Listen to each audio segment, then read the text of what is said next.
all vessels. We're going to set the RPM here.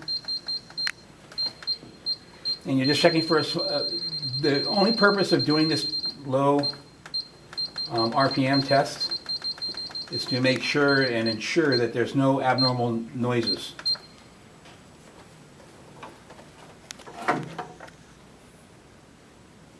You can see that it's spinning.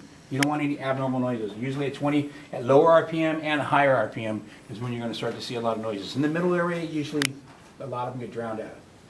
But at low, when it's going really low, you'll hear like the creaking of the belt as it's going around, if it's not hitting properly.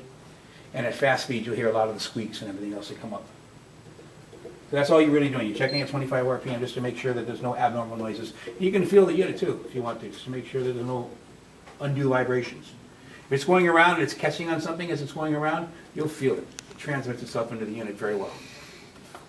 And again, this is where we talk about the vibration at 100 RPM. This vibration on this particular portion of the test, when it says vibration here, this vibration is at 100 RPM, typically with all the vessels in and filled up with media. So then I usually do that vibration test when I'm doing my temperature testing.